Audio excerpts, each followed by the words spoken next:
Kun sagalee bilisummaa Oromooti.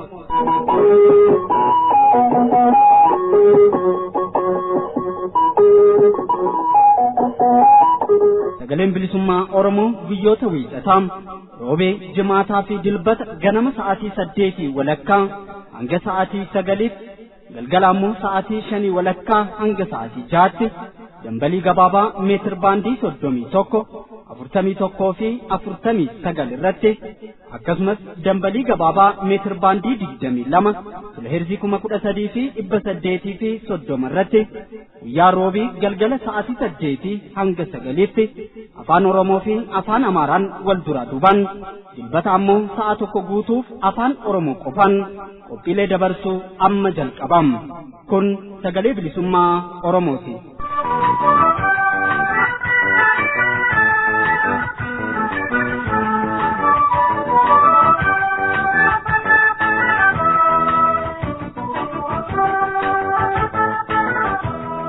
Harka fuune ashama akka mooltan dhaggeeffatoota keenya kabajamoo sagalee bilisummaa Oromoo sagantaa afaan Oromoorraa nagaan keenya ulfinaaf kabajaa bakkuma jirtan maratti sinaa dhaqabu qophiilee galgala har'aatiif qabnuun isin beeksisaa keessummeessaan qophiilee galgala har'aa anfaa ol jaalataati. Oduun jalqaba sagantaa keenyaa irratti dhiyaata. Oduutti aansuudhaan tokkoomoo adda bilisummaa Oromoo ilaalchuudhaan gaaffii deebii gabaabaa miseensa koree hojii raawwachiistuu adda bilisummaa Oromoo Jaal Toleeraa Adabaa waliin taasifne isiniif dhiyeessina.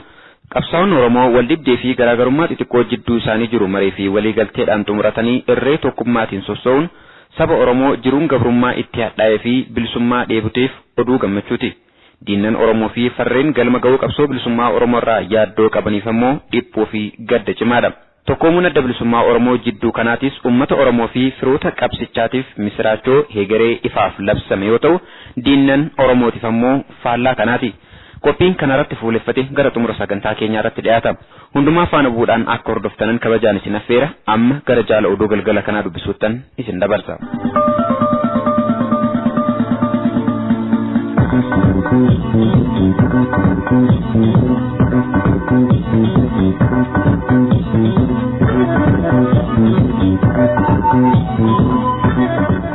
Raadiyoon ashamaa akkam jirtu dhaggeeffattoota keenya jaallatamoof kabajamoo oduu yeroo kanaaf qabannee dhiyaanne isinii dhiyeessinaa oduu kan isinii dhiyeessu an Liibaggadaatiin. Humni addaa waraana bilisummaa Oromoo godina Bahaa Basaasaa fi qondaala koomishinii poolisa wayyaanee tokko irratti tarkaanfii fudhateen haalaan madeesse. Waxabajjii 24 bara 2014 humni addaa waraana bilisummaa Oromoo godina Bahaa magaalaa Awwadaay keessatti kaafii koomishinii poolisa wayyaanee kan magaalittii keessatti gaafatamaa dhimma malaammaltummaa kan ta'e Indaalee jedhamu irratti halkan keessaa mana isaatti itti dhaquun tarkaanfii fudhateen haalaan madeessuun du'aaf jireenya gidduutti akka argamu oduun sagalee bilisummaa Oromoo dhaqqabe ifa godham. Basaasnii fi qondaalli poolisaa wayyaanee kun maqaan isaa Indaalee ta'ee osoo jiruu maqaa murataa jedhu baafachuun sabboontoota Oromoo magaalaa Awwadaay adamsiisee akka hidhamanii fi hiraarfaman taasisaa kan ture ta'uunis ibsameera. Tarkaanfii irratti fudhatame kanaan shugguxiin tokko rasaasa isaa guutuu waliin irraa hiikkatamee jira. Basaasni wayyaanee Indaaleen kan rukutame cinaacha isaarra yeroo ta'u yeroo ammaatti hospitaala Hiwat Faanaa jedhamutti waldhaanamaa kan jiru hoggaa ta'u bayyaannachuu akka hin danda'iinis hubatameera. Araaraa fi tokkummaa mooraan qabsoo bilisummaa Oromoo adda bilisummaa Oromoon gaggeeffamu keessatti bu'etti kan gammadanii fi caalaatti kan hojjetan ta'uu hawaasni Oromoo Sandazvaal Swiidin beeksisan. Hawaasni Oromoo Sandazvaal Swiidin araaraa fi tokkummaa mooraa qabsoo bilisummaa Oromoo ABO'n durfamu keessatti irra gahametti gammachuun keenya daangaan qabu erga jedhanii booda qabsaa'onni Oromoo gaaffiif hawwii uummata Oromoof deebii kennuu isaaniif guddaa dinqisiifanna jedhaniiru. Warra bilisummaa uummata Oromoo galmaan ga'an akka ta'aniifis waan dandeenyu maraan bira dhaabbachuu keenya gajjabeessinee hubachiifna jedhaniiruus. Yeroon kun yeroo garaagarummaa xixiqqoo nu gidduu jirtuuf bakka laachuu dhiisnee yeroon tokkoomnee humna keenya faffacee walitti deebifannee mirgaa fi biyya keenya sarbamne itti deebifachuuf caalaatti sochoonudha kan jedhan hawaasni Oromoo Sandazvaal Swiidin.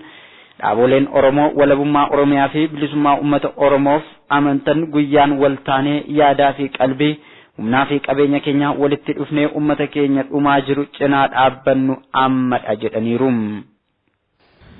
mootummaan Yemen barreessaa dhaaba Gimboot 7 obbo Andargaachoo Tsiggee qabee jiru mootummaa wayyaaneetti dabarsee akka laanni adda bilisummaa Oromoo gaafate.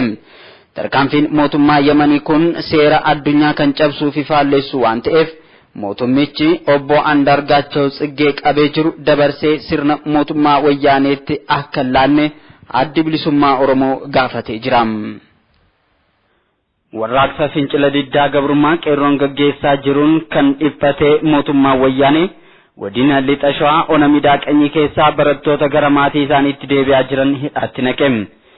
sochii warraaqsa fincila diddaa gabrummaa qeerroon bilisummaa Oromoo gaggeessaa jirutti dhiphina guddaa keessa seenee kan jiru mootummaan abbaa irree wayyaanee godina lixa shawaa ona midaaqanyiitti barattoota Oromoo manneen barnootaa sadarkaa lammaffaa fi qophaa'inaarraa barnoota xumuranii boqonnaaf gara maatii isaaniitti deebi'aa jiraniif namoota nagaa ummata narratti kakaasaa jirtu fincila diddaa gabrummaa itti fuusiisaa jirtutti jechuun waajjira poolisii ona midaaqanyiitti hidhuu oduun nu ga'e ni hubachiisa.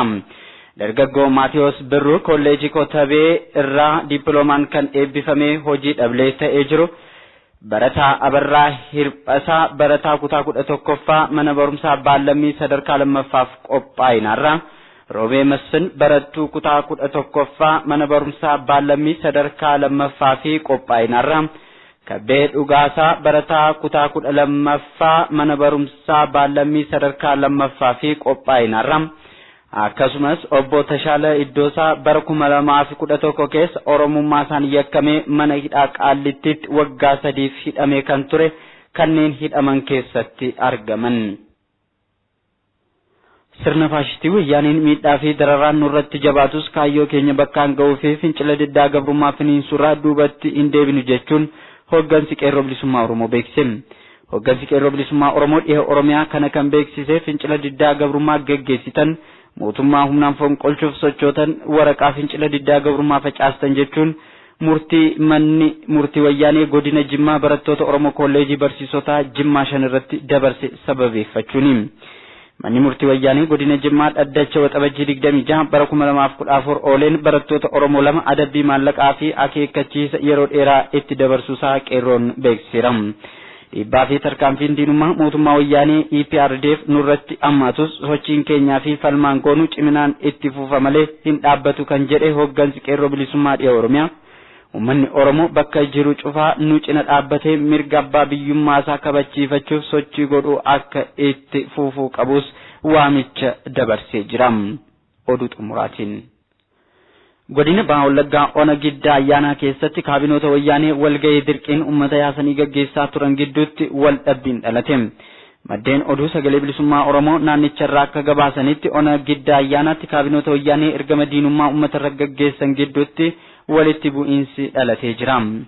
ergamtoonni wayyaanee ona giddaa ayyaana waajjira dhimma nageenyaa fi milishaa keessa hojjetan Darajjee Walee fi Balaa Raggaasaa jedhaman walga'ii uummanni dirqiin baafame kana gaggeessan gaaffii fi mormii uummanni itti kaase jala dhaabbachuu fi deebisuu dadhabanii ati deebisiin walii galuu dadhabuun dhumarratti uummata fuula duratti akka waltuman beekameera. Uummanni dirqamee walga'ii diinaa kana bahe gama isaatiin gaaffiin barattootaa fi dargaggootaa gaaffii keenya haga gaaffiin kun deebii gahaa hin argannetti isin waliin walga'ii taa'uun hin barbaachisu jechuun ejjennaa isaanii mul'ifataniiru. dhaggeeffattoota keenya oduun yeroo kana kanumaan raawwateera.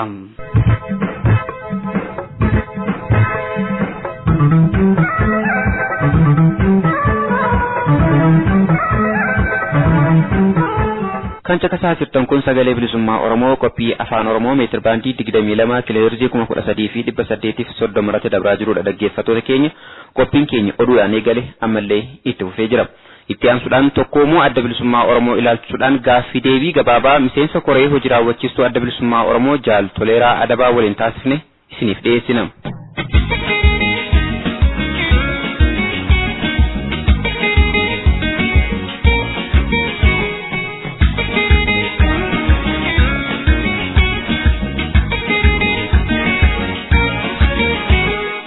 Jaal Toleeraa Adabaa miseensa koree hojii raawwachiiftuu adda bilisummaa Oromoo duraan dursinee gaaffiif deebii kanaan waliin gochuuf argamuu keessaniif maqaa dhaggeeffattoota sagalee bilisummaa Oromoon galatoomaa jenna. Ayyee galatoomaa sinis.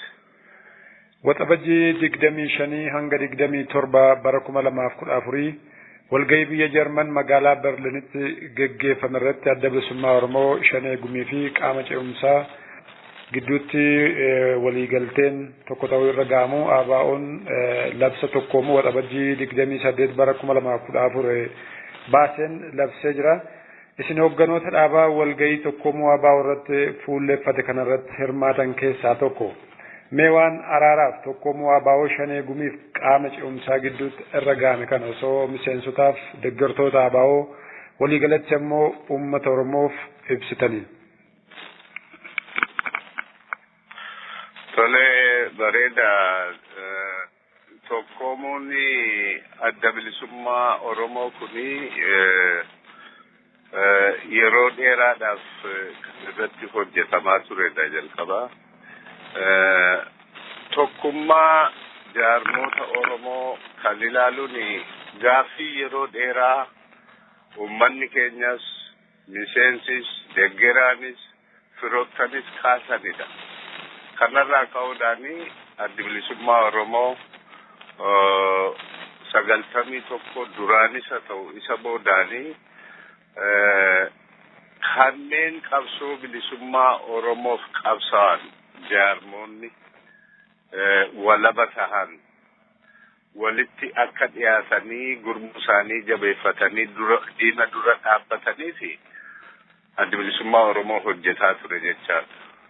Kanarraa kan ka'ee 2002 keessa ulfoonis ijaaramu uummanni keenyas miseensis deeggaraanis ni yaadatama. Isa booda rakkinoota garaagaraarraa akka yaadametti milkaa'uu baatus hanga tokko namoota walitti dhiyeessuun danda'amee ture. Kanaan deemamu adda bilisummaa Oromoo fi Shanee Gumii fi Qaacaa jedhee bakka lamatti ba'uun ni mul'ata ture. Addaan ba'uun kuni uummata keessattis miseensota birattis afaan fajjii uume qaba. Alaabaa tokko qabatanii akeeka tokko qabatanii deemuun kuni firoottanis miseensotas gidduutti afaan fajjii waan uumeef caalaatti immoo gurmuu qabsaa'otaas waan laaffisee diinaaf aanjaa waan argamsiisee fi sana hanqisuudhaaf jecha kanneen waamicha darbaa tureeni addi bilisummaa Oromoo Shanee Gumii fi addi bilisummaa Oromoo qaama ce'umsaa jedhamu 2012 dura haasaa jalqabaniin yaada wal jijjiiruu marii gaggeeffamaa tureen 2012 wal hubannoo tokkorra ga'ame jechaadha. Akeekni gargar nu fageesse wal dura nu dhaabu hin jiru. Kanaafuu akkuma duraanitti adda bilisummaa Oromoo jennee lamaan keenyayyuu walii wajjin hojjechuu hin dandeenye kan jedhuuni ibsa wal hubannoo bara 2012 keessa baasanii isa sanatti xumura gochuudhaaf egaa amma kan Berliinitti qaamni hoogganaa gamlachuu walitti dhufee ibsa kana baase. Kanaaf egaa kanarraa ka'uudhaan qabsoof bu'aa buusuuf jecha gaaffii uummata keenya gaaffii miseensaa gaaffii deeggartootaa fi firoottanii bifa kanaan deebii itti kennuu danda'eera. Ayyee jaaltoleera mee caalaatti dhaggeeffattoota keenyaaf akka ifa ta'utti tokkoomuu jechuun kun maal jechuudha? Tokkoomuu jechuun sadarkaa duraatti akka duraanii amma adda bilisummaa Oromoo Shanee Gumii yookiin immoo adda bilisummaa Oromoo qaama ce'umsaa jedhu hin jiru amma adda bilisummaa Oromooti. Sana jechuun immoo murni lamaanuu yookiin dhaabni bifa lamaan akka qaama lamaatti sosso'aa ture kuni walta'iinsa godhameen booda yookiin immoo Berliinitti xumura ergi argateen booda hooggannis walitti dhufee hooggana tokko jalatti sagantaa heera seera fi kaayyoo tokko jalatti waliin hojjechuudhaaf kan murtaa'ee jechaadha. akka duraanii qofaatti osoo hin taane akka dhaaba tokkotti sossoo'uudhaaf kan wal tahame ta'uusaa agarsiisa jechuudha.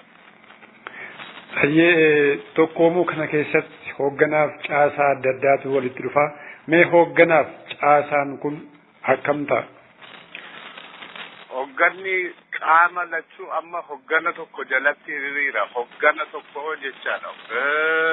Caasaan adda bilisummaa Oromoos caasaa tokkicha ta'a jechaadha. Hoogganni wal fudhatee sadarkaa olii irraa jalqabee amma hoogganuma tokko jalatti hiriiree jira jechaadha. Akkuma qaama tokkotti. Caasaan dhaabaas inni gamlachuu bifa lamaan yookiin immoo qaama garaagaraatiin hoogganamee ture wal fudhachiifamee akkuma caasaa dhaaba tokkotti hojjeta. Kanaafuu sana kan amma hojjetame hooggannis labsa kanaan booda tokko ta'eera. Duree tokko isaan jalatti sadarkaa olitti hoogganama. Isaan olitti immoo qaama olaanaa kan ta'e gumiin sabaa murna lamaanuu walitti makamee wal fudhatee akka hooggana tokkotti walii wajjin hojjeta jechaan. Caasaanis inni bifa adda addaati yookiin immoo garee lamaan jalatti sosso'aa ture amma wal fudhachiifamee ajaja tokkorraa hooggana tokkorraa madduun sosso'aa jechuudha. Sagantaa tokko, heera tokko, seera tokko isa jalatti hoogganamaa hoogganichi tokkoomee seeraa fi sagantaa adda bilisummaa Oromoo fuula dura tarkaanfachiisaa jechuudha. Hayee Jaaltoleeraa Adabaa kana booda akeekni yookaan ejjennaan adda bilisummaa Oromoo jaarmota Oromoo hafan irratti qabu maali? Egaa waan jaarmota Oromoo walaba ta'anii akeeka wal fakkaataa qaban hundumaayyuu akka gurmuu Oromoo jabeessutti akka irreen keenya jabaatutti irreen qabsaa'otaa jabaatutti gara mooraa tokkotti akka deebi'an gochuufi tattaaffiin yeroo dheeraa godhamaa ture ammas itti fufee jira. Kanarrattis kan hojjetamaa jiruu fi yeroo dhiyoo keessattis ni milkaa'a jedhamee kan abdatamu sochiileen garaagaraa ni jiran. Kanaafuu addi bilisummaa Oromoo ammas taanaan kanneen walaba ta'an jaarmota Oromoo walaba ta'an bilisummaa uummata Oromoo of qabsaa'an hundiyyuu tarkaanfiin fudhatame kun fakkeenya ta'ee fi waliin hojjechuuf yookiin immoo walitti makamuuf waamicha isaa dabarseera labsa tokkoomuu adda bilisummaa Oromoo irratti kan ilaalu irrattis. Isaan alattis jaarmoonni biroo yoo jiraatani xiqqaatu qabsoo adeemsifamu keessatti danqaa yookiin gufuu akka walitti hin taaneef yoo tokkoomuun dadhabamellee wal dura akka hin dhaabbanne yookiin immoo tumsa ijaarrachuudhaan walii wajjin hojjechuudhaaf addi bilisummaa Oromoo qophiidha. Kanaaf egaa kanneen akeekaa walitti dhiyoo kaayyoo walitti dhiyaatanii tokkoomanii akka qabsoo isaaniitti fufan kanneen sanaa ala ta'an immoo akka wal dura hin dhaabbanne diinarratti qofa akka fuulleeffatan taasisuudhaaf adda bilisummaa Oromoo gama isaatiin qophii ta'uusaa ibsee fi kanaafis waamicha dabarseera jechuudha. Miseensi koree hojii raawwachiiftuu adda bilisummaa Oromoo Jaaltoleeraa Adabaa gaaffii xumuraan isin gaafadha. Tokkoomuu adda bilisummaa Oromoo kanaan wal qabatee qabsaa'ota bilisummaa Oromoo miseensotaaf deeggartoota dhaabaa akkasumas uummata bal'aa Oromoo keessaaf alaarraa maaltu eegama jettu kanumaan walitti qabdanii dhaamsi dabarfattan yoo jiraatu. Tokkoomuun adda bilisummaa Oromoo kun yeroo haalli uummata keenyaa haalli biyya keenyaa tarkaanfii diinni fudhatuun sadarkaa hammaatarra ga'edha jechaadha. Kanaaf diina uummata Oromoo lafarraa buqqaasuuf eenyummaa isaa dhabamsiisuuf mirga isaa caalaatti ukkaamsuuf sosso'aa jiru kana keessatti kan adda bilisummaa Oromoo walitti dhufee gurmuu isaa jabeeffatee diina dura dhaabbachuudhaaf kan inni wal ta'e.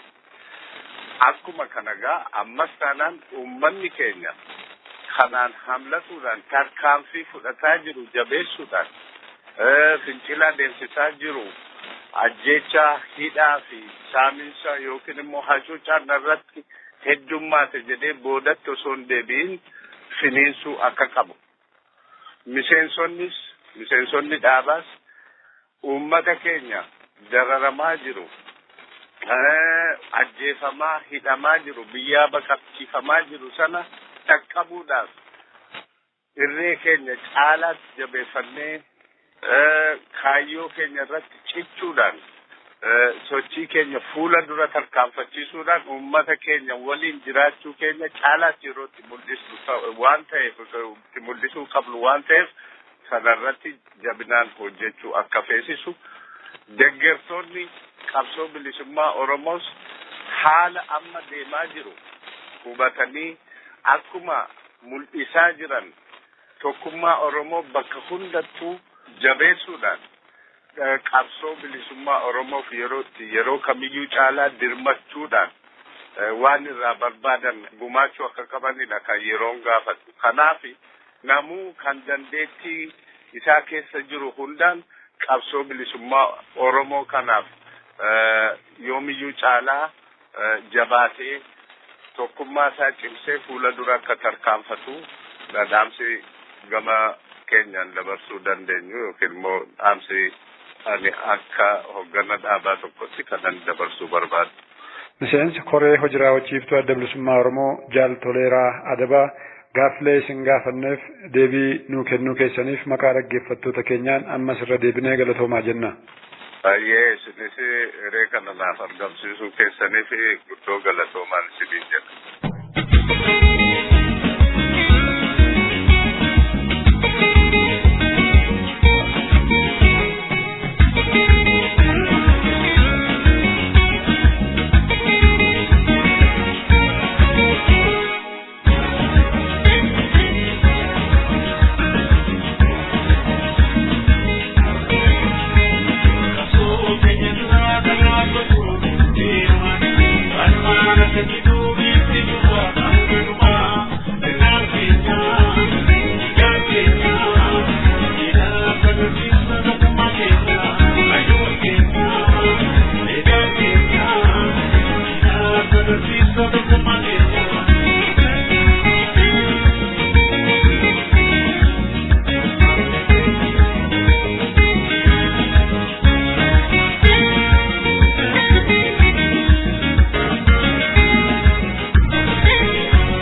Thank you.